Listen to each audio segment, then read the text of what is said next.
Yeah. So it seems we are live. Yeah, I think we are live. So good morning. My name is Ankita Roy, and I welcome you to the discussion series on working women in history, curated under TMYS Review June 2025, which is the first of the four projects themed on four distinct lenses to observe and understand the personal and social spheres of working women. We are calling for submissions of essays, poems, and short stories under the project.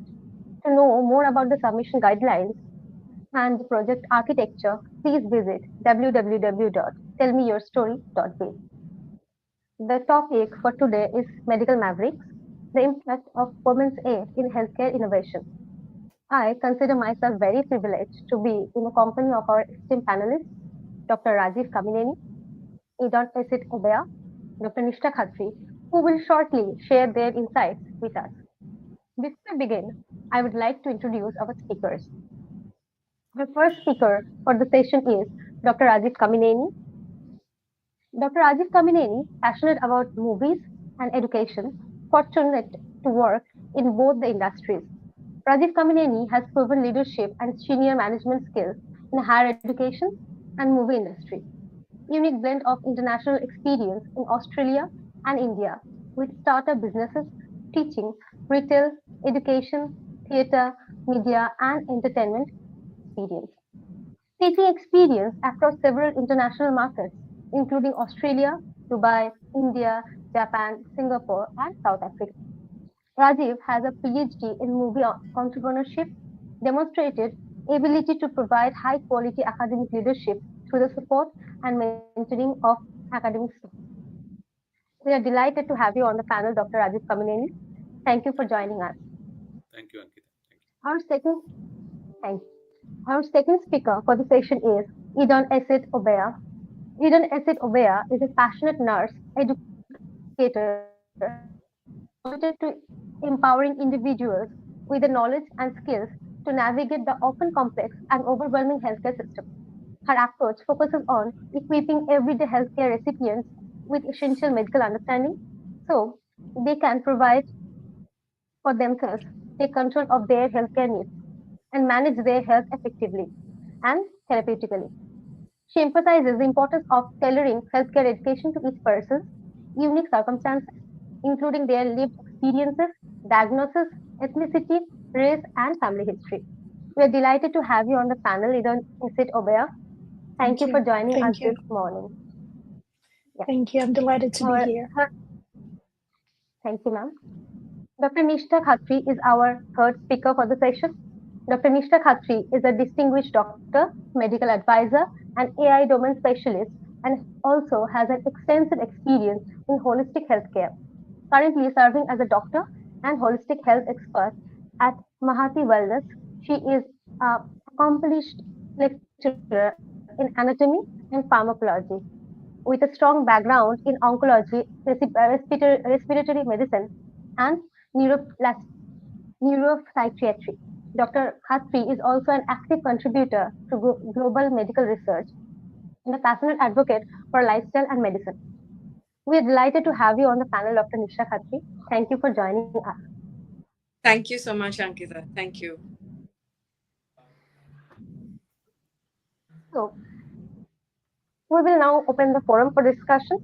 I, I do request Dr. Rajiv Kamineni to share his insights. So, over to you now. Thank you, Ankita.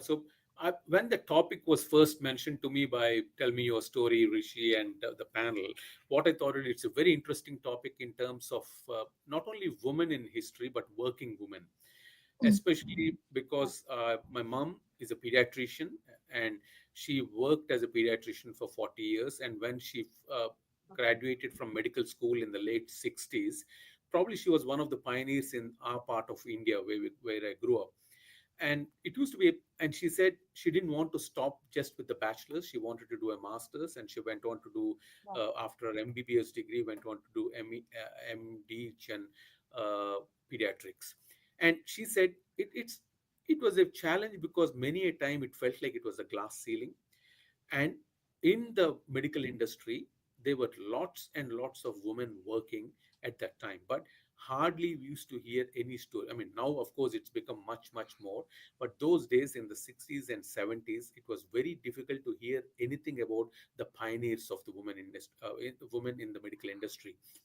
And there are quite a few of them, but they were not did not have the opportunity to showcase their skills, or they were doing their job quietly, and probably they were in the shadows of other giants, or they were in the shadows of men who were in the limelight. But so it really made me interested to understand how this topic can be presented to a larger audience. And even today, when we say women in the medical profession, the first thought which comes to our mind is nurses, which is fine, which is that's fair enough. But that's how we all thought, okay, because in many years we thought that there are only certain stereotypical roles allotted for women, and one of them is nurses or teachers, or but that's changing, that's changing a lot. And has the media and the popular coverage, has it changed the way it covers women? The answer is not yet.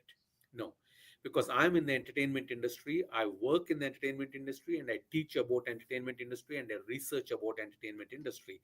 And the way we showcased for example, if you want to look at a biopic, or or a movie which talks about a story about a woman, health professional, I can't find anything, hardly anything.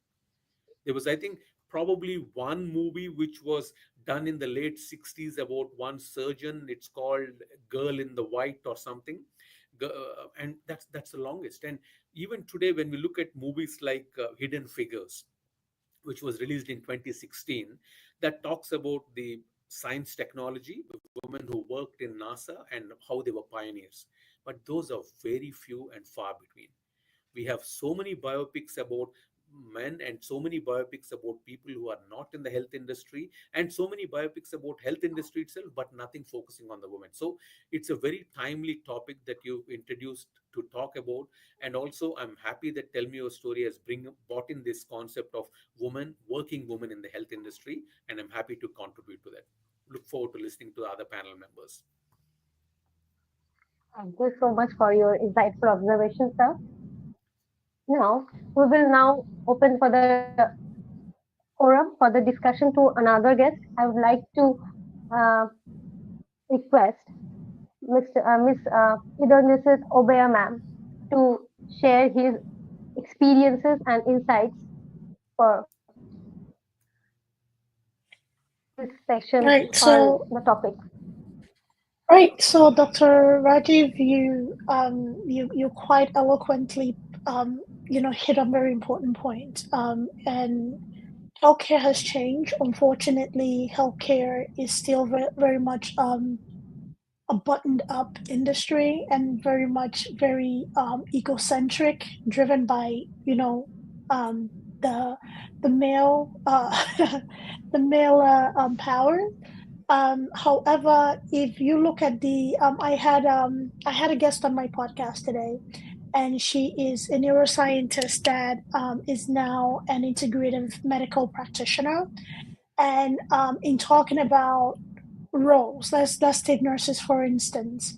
Um, if you look at nursing, the field of nursing in you know other countries, I'm Nigerian, so if you look at nursing in Nigeria or India or in Pakistan or any of these other countries, the role of nursing is seen as a subservient role, and it's a woman's job. However, when you come to the Western world, a lot of the administrative work, a lot of the leadership role are held by nurses, because nurses understand the intricacies of running the hospital, right? The nurse knows what number the maintenance guy, to call. They know who to call when, we are short on supplies. They are the backbone of the healthcare system. And in that regard, women, right, women and men, but mostly women in nursing with advanced degree are able to do more in healthcare today. Like myself, the one thing that I tell people is that I pride myself on climbing up the nursing ladder. I started out as a nursing assistant. I went on to get an LPN. I got an associate's degree, bachelor's, and then master's. I'm a nursing professor today. Um, and that's something that I'm very proud of, because it is a dream realized. Is where I would like to see. Yes, I have other ventures. I'm also a tech founder in healthcare. But let's come back to women, right? When we're looking at women's advancement and working in general in the world, um, we're often marred by the egocentrism of certain men, not all men. And, when women actually advance and are given time to show their geniuses, the sky is not even the limit. You brought up Hidden Figures, right? In Hidden Figures, that movie was around Black women who were instrumental, with, the NASA, spaceship launch, right? And the one thing that people did not take into consideration, or the one thing that people sometimes overlook, which as a Black woman, it stands out for me, is that regardless of what they went through, they were not allowed to use bathroom in the building, right? They had to walk miles to use the bathroom, but they still came in with that grit to continue working. When it comes to grit and determination, I'll rather a woman any day, right? Because we know how not to give up, right? We know how not to give up. Life starts with us. Even the fabric of the society, the foundation of every society is really laid by a woman. And if we want to really be honest with ourselves, the way the world works and grows and moves, women are at the hem of that, societal fabric that, keeps us in check. I love you, but stop it. You think of a mother's love, Yeah, right? You get discipline and then you get handed a treat, right? So yeah, women have been and still are the bedrock of our society, and where they are allowed to flourish without toxicity, it's a beautiful thing. Where they're allowed to showcase their prowess, their geniuses, their success, what they can offer. There has been success all around. So I think it's time we let go a lot of that, whatever it is that has been holding us back to be intimidated by women, or say a woman's place is in the kitchen, or a woman's place is not in leadership. We need to work through that and get to a place where we recognize that what, a woman will read between the lines and see something that you can't, maybe as a man being so objective, because men are very much black and white. Women stand back to look at the gray areas and see what else can be yeah. found. Agree. So this is very interesting. Thank you, ma'am. Actually, you have pointed a very core thing because my sister is also a nurse. Okay, and my father worked as health assistant. Okay, so I know these things because when my sister wished for pursuing the nursing profession, many of our family members, according to our friends and my father's relatives and my relatives from my mother's side, they were like, girl, just choose a profession like teaching or something. But my father was like very like a hardcore supporter of mm, a woman being in the healthcare system because he has worked there. Okay, Mhm. so and like support system is something that we need. Okay, from our family and because they are the backbone, right? Yeah. The society is not going to support us, but if we have the courage, we can do anything, right? Yes. Because I Yes. am being the like younger daughter, I pursued the assistant professor job, but my sister was like she was made for that job, and now she's very happy and she's doing wonderful. And like when you are talking about the field, like I can relate because I know these things because in every society that's the thing. Like if a woman is trying to do something, they will somehow like get that prevention. No, no, no, you are not supposed to do this job, or you are not fit for that job. Your Yes. job is only to stay inside the house doing all the Hmm. feminine job, like that Right. stereotypical feminine job, right? But when you are like being that rebel. Like, it's not a rebellious thing. Society thinks like you are going against the societal rules. So that's why it's like a revolution, right? So I think I can relate to you. Like what you have said, I can really relate to that. Okay, thank you for that. Good. Now, yeah. So thank you so much. Now we will go to our last but not the least, Dr. Nishtha Khatri ma'am. Like I would really request you to share your insights so that we can get more insights about the female doing the revolution in the healthcare industry. Ma'am, over to you. Sure. Thank you so much. Thank you, Dr. Rajeev, Idongesit, for setting the stage so nicely, making things easier for me. Uh, Definitely, women have a major role in healthcare innovation, and that does not restrict them only in the medical profession per se. That also includes research and the nursing profession. As mentioned by the other two speakers, when we think of women in healthcare, we always think of nurses.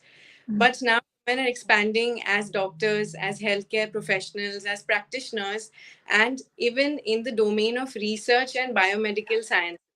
All of this encompasses healthcare innovation. I would just like to give you an example. So years ago, I have done my MBBS from Grant Medical College, which is Mumbai. Years ago, the proportion of male is to female, the ratio used to be 80% is to 20%. 80% males and 20% females. But when I graduated in 2017, the ratio was almost 70% females and 30% males.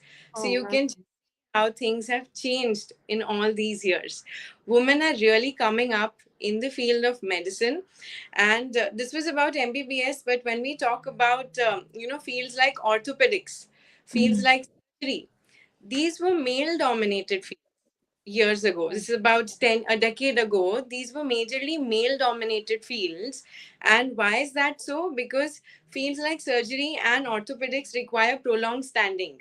When there's a long surgery going on, it requires a lot of physical strength and mental strength as well, a lot of endurance, which women have, and they have proven.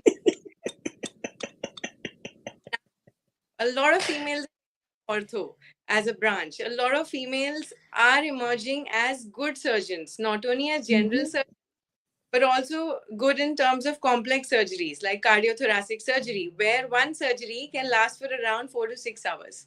As long uh, yes, women are coming up, and one reason that I personally believe that women are very good healthcare practitioners is that it's because of the compassion they carry. So when we look at the positive vibrations and the negative vibrations, the highest possible positive vibration emotion is unconditional love. And that is the love that a mother carries for her child. So, with that mindset and with that compassion in their heart, women have done really well in the medical profession in the past few years. And I'm sure things are just going to progress in future as the society liberalizes further in the future. It's going in the right direction. And thanks to Tell Me Your Story for arranging this kind of a panel discussion, because more awareness needs to be spread in this direction. Like Dr. Rajeev mentioned, media does not cover this. Media just covers about male doctors, or how male doctors or healthcare professionals have emerged well. But that also applies to females. Females have done wonders in the field of medicine. This also includes research and, of course, the nursing profession. When we think of nursing profession, of course, the thought that comes to our mind is going to be tertiary care hospitals or secondary health centers.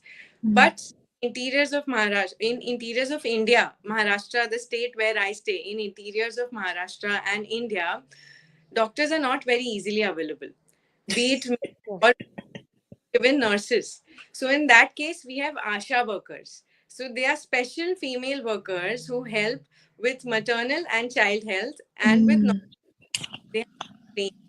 So such kind of paramedical help in terms of ASHA workers is provided primarily by females in interiors of India.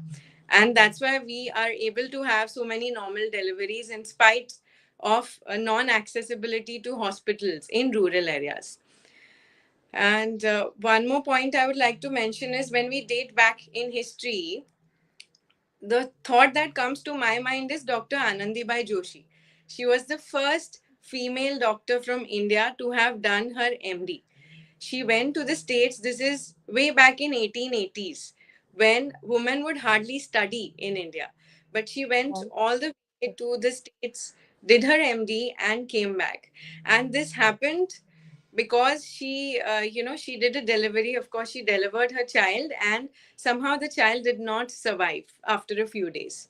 So that, put her in a dilemma, that what if I was trained and I could save other, children that are born in that era, 1880s. That time the survival rate was lesser. The materno-fetal mortality rate was more. So what if we had more doctors who could work in this direction, and especially female doctors? That was Mhm. one thought which she had, and that really helped her get accomplished and come back to India to emerge as a good doctor. Although she contracted tuberculosis and she did not survive long, but her spirit, her enthusiasm, and her confidence paved the way for medical transformation, especially for women in India, to a great, great extent. So that's, of course, one example from India that thought I should quote. But yeah, there are many other examples as well. I think that's it from my side. If anybody else would like to add. Thank you so much, ma'am, for all the information that you have given us. Because actually, many of us are not aware of the things that we suffer or we do as a woman, right? Mm. Because society is like, actually, society foreshadows all the things that we go through, right? So thank you so much for all your insights. We will we will now move to the question and answer section.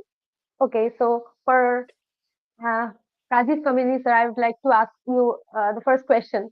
Okay, so when we say women in healthcare, the immediate images that of doctors and nurses only.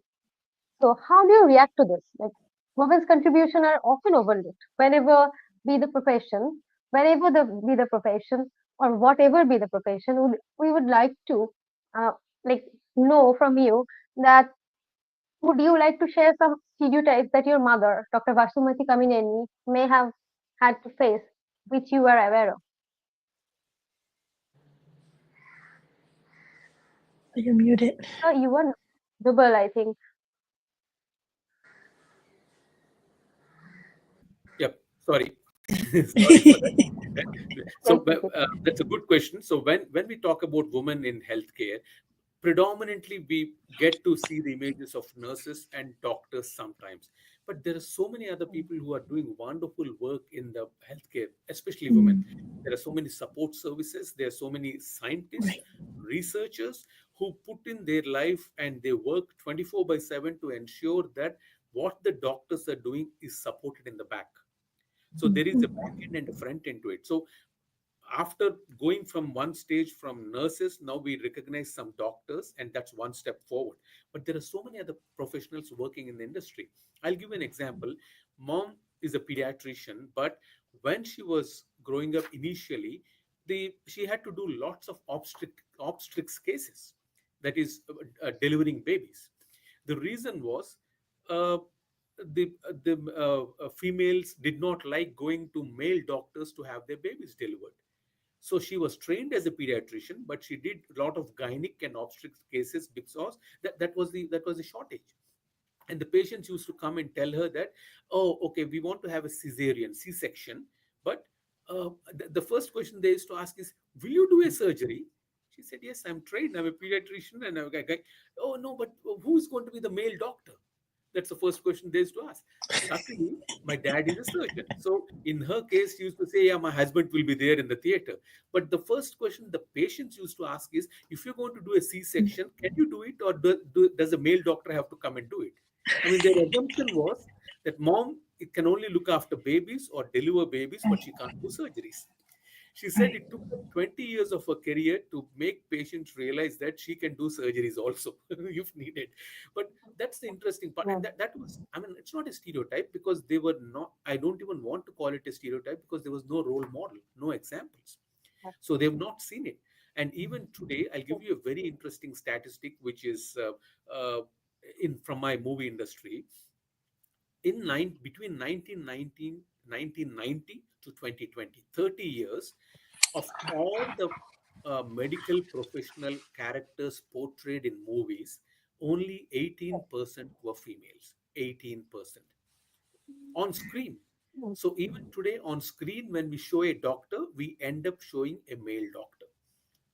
I mean, it's Yeah. easy. So, I mean, it's easier because, okay, doctor, you have a white coat and put a stethoscope on their neck, and they say, okay, this is a doctor, and we show male characters. I mean, that's a prejudice because directors are male, producers are male, and so that's why it's all. And so, is there a stereotype? Yes, there are stereotypes, but how do you break through that? As Dr. Nishtha pointed out, you have so many medical students who are females now, majority of them. So that's changing. And Ms. Yudong also pointed out about she's a professor. She's a professor of nursing. But how many stories of them do we listen? We don't hear that. When we look at some stories, we talk about stories of male examples, male stereotypes, and that carries on. But now people are breaking the glass ceiling, and the reason they're breaking the glass ceiling is the society is changing, the demands are changing, and we have lots of qualified people. Gender doesn't matter, the qualification matters.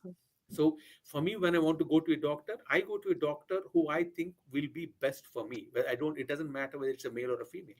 So that is a preference now. So that is a change which is taking place, and I think that's a big change which I saw through in my mom used to be a superwoman. So she used to run the hospital. For heaven's sake, the hospital which my dad used to go and do just the surgeries and consult his patients. But if the light bulb needs to be changed, my mom used to get someone. If the water motor is not working and water is not there, she used to do that. If patient in room number 18 is complaining of air conditioning not working, mom used to fix it. So she was a pediatrician, she was an administrator, she was a handy woman, and and she was an electrician. All those things. Oh, and she was mom also. Two of us, me and my sister. She was mom also. So all those roles she was doing. Whereas dad was dad. Dad is dad. That's it. So he's Mhm. so Yeah. that's what shows the depth of roles. And as Mr. Udangsit pointed out, they're superwoman, resilient, strong. You cannot say. And my mom used to share her experience saying that it was tough passing the exams as a medical student because it was, I mean, again, a male dominated industry, and she had to learn, she had to pass, and then she got through it. So that's her story. That's what was big takeaway for me. Thank you. Yeah. The thing is, like, that insight that you have shared, like, it's so normal to do all the household chores as a woman because it is like they are destined to do all the jobs because, like, if the male is doing, like, he is a doctor or he is doing some job, like that's Yeah. the only job he is doing. But Yes. in the case of female or the woman, like, you are doing job, okay, but the household chores are only like made for you. You are supposed to do that. Like, this is Yes. so, like, it's stereotype. I think now it's changing because, like, the history, like, in my mother's generation and my, like, grandmother's generation, it was supposed to be like, yeah, you are married to a man, so, like, you are going to support to the man and you are supposed to do all the household chores, right? Like, Yeah. society makes a stereotype so that women are not going outside and doing the thing they are supposed to do, or the, like, their dream. Okay, but Yes. now, like you, like, I think, so, like, you are in, you are such a person, like, you won't support to all these stereotypes, right? So these things changing because Yeah. I can say, like, my father also, like, he supports us, both the sisters.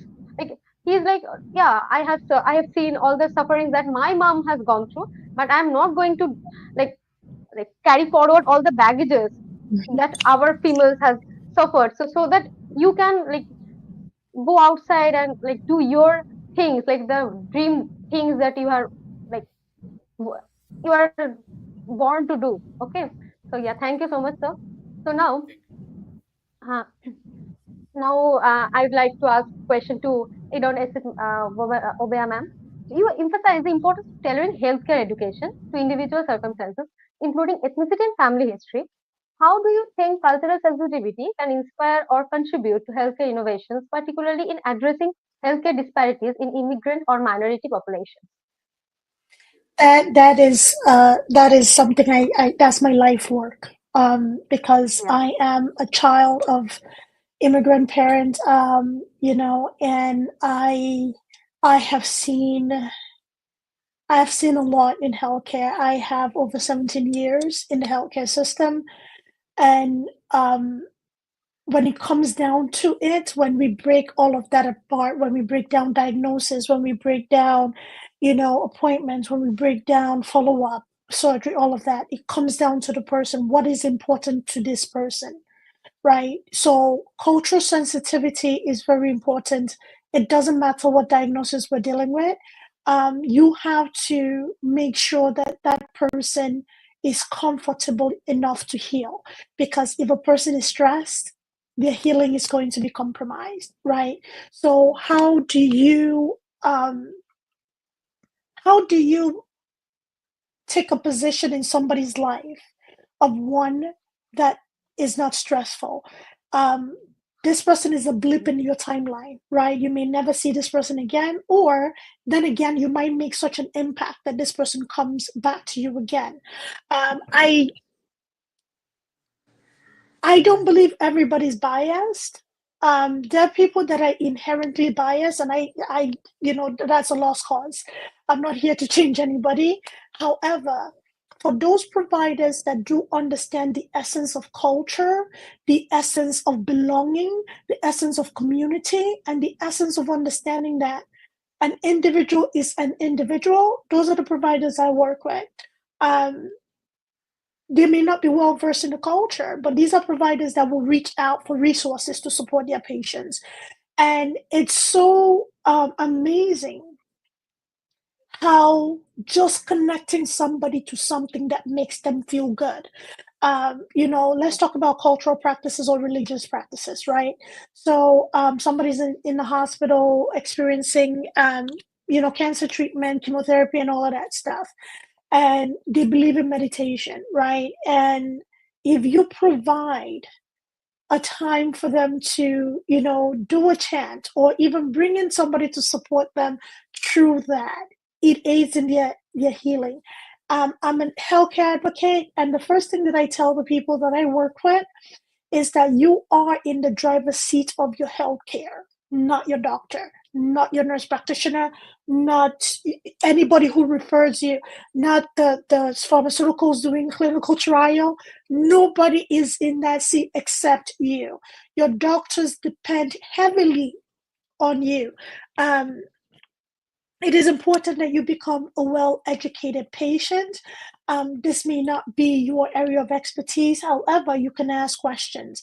Ask questions in a way that expands your knowledge. Communicate everything that you feel, because we have a natural reverence for doctors, especially culturally, right? Dr. Rajeev, you talked about, your mother's patient asking, is there going to be a man in the theater? It's like, maybe. So the man is all knowing, that the male doctor is all knowing, or the doctor is all knowing. I don't want to upset the doctor. I'll just politely nod and agree. No, no, no, no, no. That's not how this works, right? The doctor is not going to know what is important to you if you don't communicate it, right? Don't think it's weird. Don't think it's out there. We're incorporating a lot of what we call holistic practices into healthcare today. Those are practices that make the everyday person tick, right? From sound therapy to light therapy to going into chants or meditating or whatever it is, right? Communicate that, because that is important to you. You never know, maybe your doctor has resources for that. So I'm big on patient advocates, being a patient advocate, and also educating patients to be their own advocate, and not be shy or intimidated by a doctor. Doctors are learning along, every day in healthcare, we're discovering things, we're learning new things, we're, changing along. Dr. Nishtha said, the reason for surgery was because of, stamina, a woman standing for a long time for surgery. And I giggled a little bit. The reason I giggled is that there was a study recently done, and it compared the monthly period cramp to heart attack, right? How many women every month have a period, get up, get the family ready, cook, go shopping, clean the house, go to a career, come back home, and still have so much to do, right? So talk about stamina, really, seriously, right? So it's just, be in a position to give somebody space to be themselves.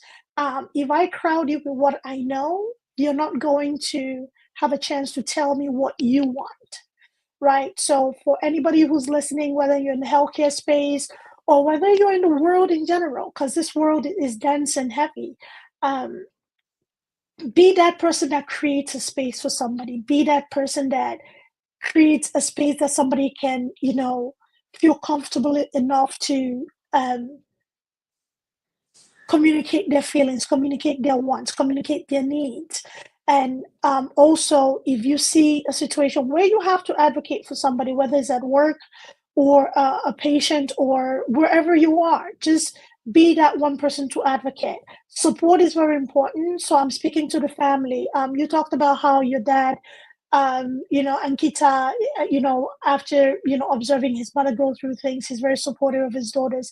I cannot stress enough how much support is. Even Dr. Rajeev, his father, yes, he was a surgeon. He goes, he does his thing, he comes back home. If he was a person that was not confident and comfortable with himself, he would have restricted our pediatrician turned OBGYN from doing what she was great at, where people were comfortable. So for her to create a space that somebody can come to her, even understanding that that was not a space of her specialty, but they were comfortable enough and confident enough that she can actually bring their child into this world alive and take care of them. That is something that is very honorable. That is something that is very commendable. And that is something that everybody should copy and like. Be that person that makes somebody comfortable to trust you, to trust in your ability to do whatever, whether it's helping them or doing what you are naturally here for. Thank you so much, ma'am. Actually, like these are relate, right? Because like, all go through all the things. Like if anybody who is not relating to this profession still, like the operation or the like prevention that women goes through in every sphere, that's relatable. Like we can all relate to that because like we are very relatable to our healthcare profession, but in other profession also, like women are like made in a mold that you can't do such things. You are only supposed to do what society thinks. That thing, like all very much real. Now we will go to Dr. Nishtha Khatri, ma'am.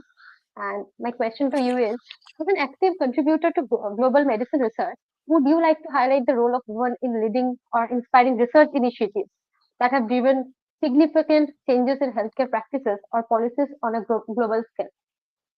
Over to you, ma'am. Sure, thank you for the question. Definitely, women are expanding in the field of research as well as in the field of clinical practice. So, when I look at the researches done in the field of oncology, respiratory medicine, these are the major fields in which I have worked upon. So, we have, Dr. Marie Claire, who's done research on BRCA1 gene mutation that is responsible for causing breast cancer. She was the one who worked on it. We have Dr. Mary Dispenza, who's worked, in the field of immunotherapies, so targeted therapies. In the past, the treatment for cancers was mainly chemotherapy, which had a lot of side effects associated.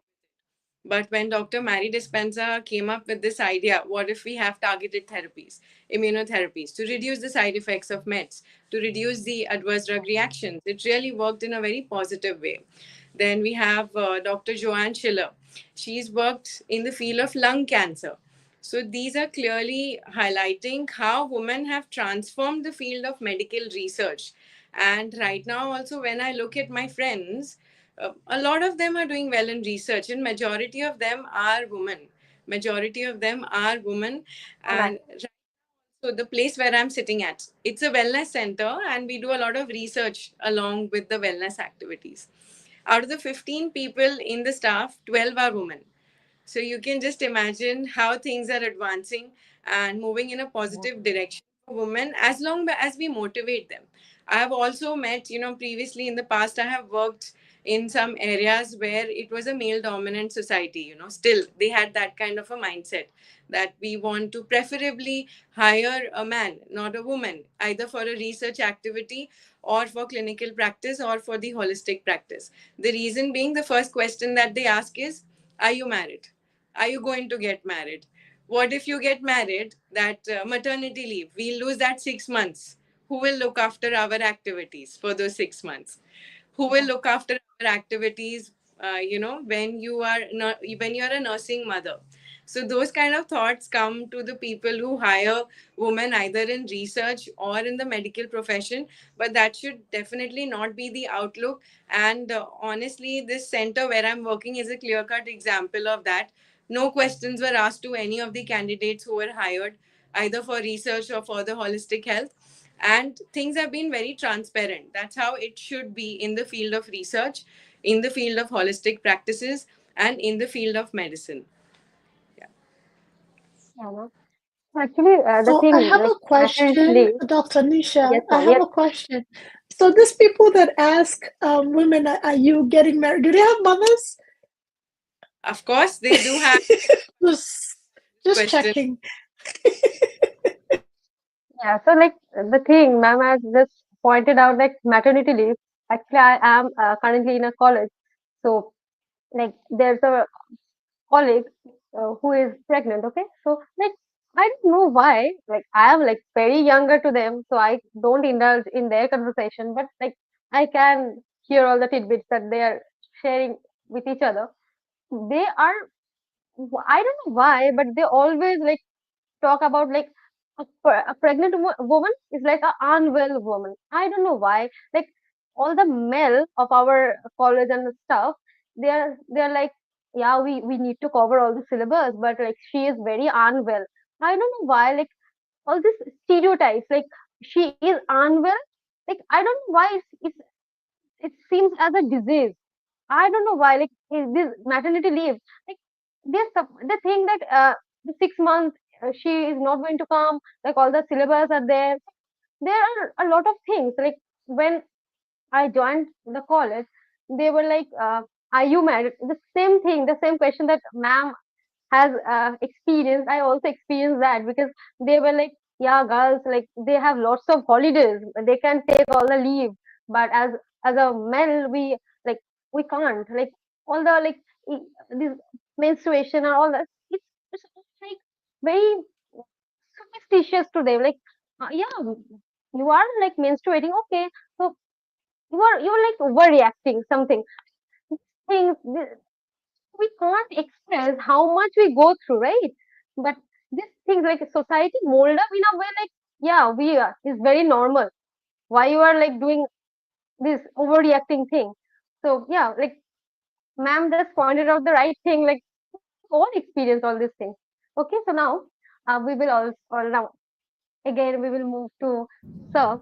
Like, my next question to you, sir, is that as a as someone with a unique career spanning the entertainment and education industries, how do you see storytelling, especially through Indian films or plays, raising awareness about the historical impact of women working in healthcare sector?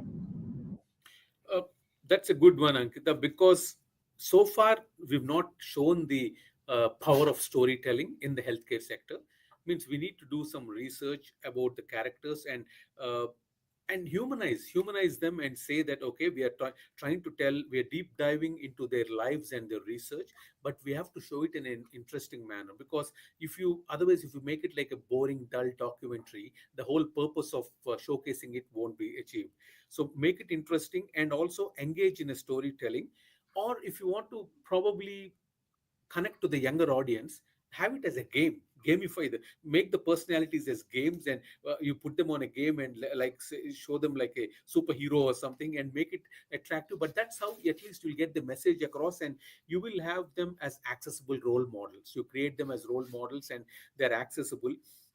Or you can have exhibits of them in classrooms or in museums, or have in seminars, show them as exhibits so that you can people will relate to what their stories are.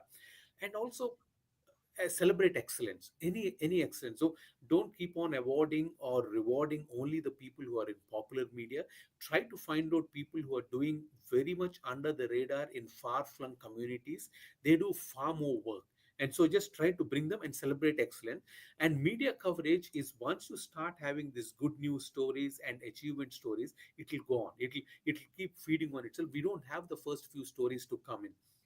And try to make it accurate and authentic, so that it's not like a caricature, or it's not like a spoof. People really see, okay, this is a character which I want to emulate, and I want to show. Okay, there is a Indian movie called Pa, which is Amitabh Bachchan, Abhishek Bachchan act. And there is in that, Vidya Balan acts as a doctor. She acts as a medical doctor, as a mother of a child whose age grows, but the body grows disproportionately to the age. That's a very, very strong character, and that's a role model. As a medical doctor, how she faces the challenge of a child who's differently abled. And those are the things which will give the authentic representation, and it's real life storytelling, and reach out to the younger audience, because the younger audience have attention spans which are probably 3 minutes TikTok videos. So if you want to tell them a story in 2 hours in document, it won't. You have to make it into small bits and snippets of information and target them for that. And that's only way we can start spreading more information and bridge the gap, and see that women and scientists, female scientists, are also showcased properly. That's my suggestion. Thank you so much, sir. So now my next question is to Idongesit Obeya ma'am. So like many patients labeled as non-compliant face systematic barriers or lack of clear communication. What role does innovation in trans-patient communication play in redefining compliance, and how can healthcare systems integrate this into standard practices? So that is a question that was very much fashioned for me, because that is what my software is actually is real time language translation. We don't have that in healthcare today. What we have is a language line that is like playing a game of telephone. So I talk to you, Ankita, and I want you to interpret what I said to you to Dr. Rajeev, right? And then Dr. Rajeev will answer you, then you tell me, and then the back and forth. So it makes a 15 minutes conversation 30 minutes, right? And also there's this aspect of, if Dr. Rajiv was mad at you, in you communicating something, he would go off at ta ta ta ta ta ta ta ta ta ta ta ta ta ta ta, and by the time you turn to him, it's like, oh, he said yes. No, he didn't. He did not say yes. He said, oh, hold on, where's the rest of what he said, right? And that was ineffective, because again, talking about people expressing themselves in muted emotions, right? So if I am a provider and I need to understand what I said that set him off, you just dampened it. Because if I understood what exactly was said that set him off, I can actually use this opportunity to address it, right? So, and the way that healthcare is set up in the United States of America is that this is something that I've discovered in my founder's journey, is that where that help is needed the most, which is like the big hospital system, they're very slow to change, right? And a lot of factor plays into that, which is one, the nature of the business is very buttoned up. Two is very, I wouldn't say male dominated, is male led, because a lot of women in position of power within healthcare. And it's also very much about connectivity, who you know. Right now, because communication lacks in healthcare, the healthcare systems are suffering for it, right? Healthcare systems are losing money because there's this regulation that if a patient is discharged home, say after procedure or treatment, if they come back into the hospital under 30 days of their discharge, the hospital has to eat the cost of that readmission,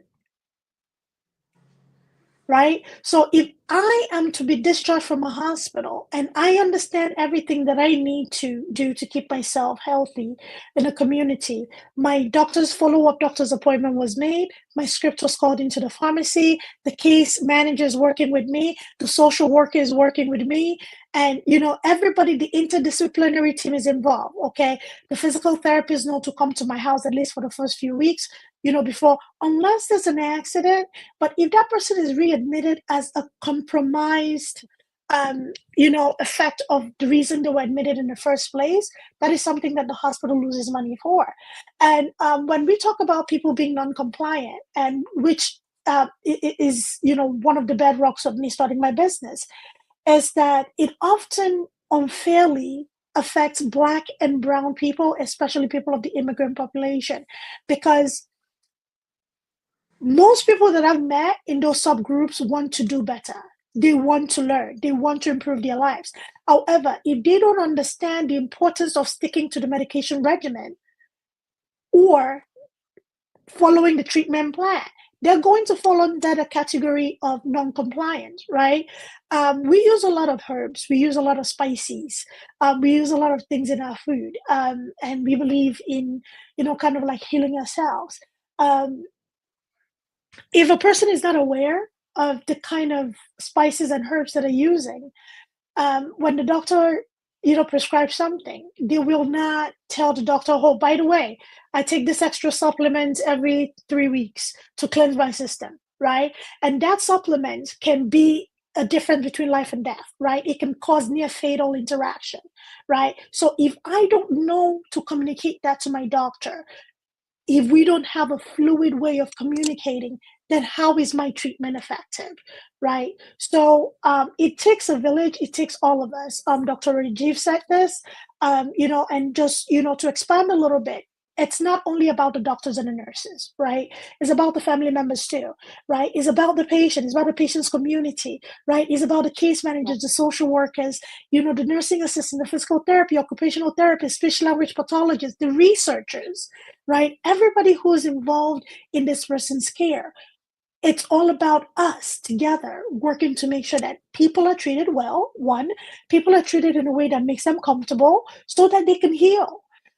Stress breaks down the body. We know that. So if I'm already sick and I'm in an environment that stresses me out because I cannot even communicate to somebody that I need a cup of water because I speak a different language, and this has happened so many times, I can't even count. Okay? Somebody speaks a different language and the nurse does it. It's like, okay, I'll be with you. I'll be right with you. And they ask for the most commonest thing, right? So it takes somebody speaking their language to understand, to get them that, cup of water that they ask for. If we don't have things to make it easier for our providers to care for our patient population, unfortunately, we'll continue to repeat cycles that, churns out sick people, right? What I would say is, let's, put the ego aside. Let's understand that we have to take care of each other. This conversation about pregnancy, getting into marriage, and all of these things, it's in this day and age, come on, right? So if a woman, in fact, get married and gets pregnant, that's a joyous time. You should be able to put things in place to support her until she comes back. And the most multitaskers I've ever met are mothers. I'm a mother, right? I do things and I sit back, I'm like, how did I even accomplish that? I say, you know what, I don't want to know, it's done, right? You understand? So it's time for us as a community to take care of each other, especially, when it comes to supporting women, because when women succeed, the society succeeds. When people are supported and women are supported, the society grows, and we succeed in everything that we do. So So like the thing that you have said, like I often ask my mother that all the cute little babies goes to the doctor, like how the doctor understand what is happening inside the baby because they can't talk, right? So I often say my mother that doctors maybe I think they understand the paralanguage actually because there are so many critical patients that they cannot even say what's happening inside them. Doctor and nurses are like they know what is happening inside them. That's superpowered. Not everybody is like able to do that because I know if my mother is feeling inside her like what she is facing something, but my sister, she is like she is far away from us, okay, but through phone, like she is like, oh yeah, you're facing that, okay, like you should take this medicine. Doctor and nurses are like they are super, they have that superpower of sensing what is happening inside our body, right? So yeah, so now like I would go to Mr. Dr. Nishtha Khatri ma'am. I'm very sorry. So like you have mentioned that your work relating to oncology and respiratory medicine. So my question to you that drawing your extensive background in oncology and respiratory medicine, what innovation in women-led medical research have particularly influenced patient-centered approaches in these fields? Would you please share some examples of some groundbreaking breaking contributions? Sure, sure. Thank you for the question. I think we are all aware during the COVID era, COVID 19 era, that's 2020 especially, majority of the patients were admitted in the hospital. And during their rehab phase, they had to, do certain physiotherapy related rehab, like how to work on their breath, how to work on their mental health, and how to stabilize their breathing patterns. So those activities, as you know, majority of the physiotherapists are females, especially in Yeah, India. At least comment about India. yeah, So definitely females had a yeah, transformation role back then when COVID-19 was a major mhm, respiratory illness. I used to work in the wards and in the emergency setup where the doctors were a combination males and females, but when it came to the rehab mhm, perspective and the support provided by the physiotherapy staff, that was exceptional. You know how they used to sit with that spirometer apparatus, help the patients blow, help the patients develop their breathing capacity. It was exceptional. Even right now, the place where I am working at, pranayam, that is working on the breath, life force, becomes a very crucial component in holistic health. So, over here as well, a lot of females are venturing into pranayam aspects and how to improve the breath work with meditation practices and with pranayam as a combination. When we talk about history, Dr. Christina was one of the pioneers, who conducted research on how asthma, bronchial asthma, and COPD, they are major respiratory illnesses, and they occur not just due to pollution; they occur majorly due to stress and quality of life. This kind of a varied thought process. Otherwise, in the past, we were with a very rigid thought that asthma and COPD, it occurs due to smoking, it occurs due to pollution, it occurs due to biomass. It's much beyond that. It is to do with lifestyle, it is to do with stress, it is to do with the quality of life, the thought process, mental health disturbances. So it's all connected, and Dr. Christina was the first one who came up with this idea. Then we had Dr. Mona Ispahani. She also worked in different areas of respiratory medicine and helped to develop several therapies. In the present era, when we talk about guidelines for asthma and COPD, major respiratory illnesses, there are GINA guidelines, there are gold guidelines for treatment. And those guidelines are not created by a single person. There is a panel of at least 50 experts who will sit and create those guidelines, which will include females and not just males. That includes females mhm. as well. So it's very important to acknowledge the role of females in both these areas, oncology, respiratory medicine, and not only restricting to these areas, to every area of medical research, to every area of biomedical research. Women are present everywhere. It's just that they need to be acknowledged more. Yeah, that's the thing. Yeah, ma'am. So actually, the thing you have said, like acknowledgement. because my aunt is a A&M staff. I think you know about the field A&M staff. So like my sister is nurse, so she is quite acknowledged, but my aunt who is a A&M staff, like the field staff, nursing staff, she's not so much acknowledged. Actually, like she is a A&M staff. That's only her identity. I think not only the doctor and the nurses, all the health professional that they are, like you can't run a hospital with only the doctor and the nurses, right? There are so many like ASHA workers that you have mentioned, and all the like JNM staff, ANM staff. There are so many field of nurses that they are very less acknowledged. I think they should be acknowledged more because without their help, we can't run the hospital in a very rhythmical way, right? But yeah, that's the thing. So like I think the discussion that we have like doing is so relatable and so important to know, and like we expect that the people who are watching us, like they should acknowledge all the facts because they are like there are so much to acknowledge for all the female and all the women, I think. So yeah, so this brings us to the end of of today's discussion. I thank all the panelists once again for sharing invaluable perspectives on the topic. This is to remind that we are calling for submissions on working women in history, the details of which can be viewed on www.tellmeyourstory.biz. We will come back to you soon with our next panel discussion on the project. Till then, goodbye, everyone. Thank you. Goodbye. Thank you. Thank you. Thank you, ma'am. Thank you, Goodbye, Nishtha. goodbye, Thank you, goodbye. Ankita. Thank you. Everyone. Bye. Thank you, everybody. Thank you. Thank you so much. Bye.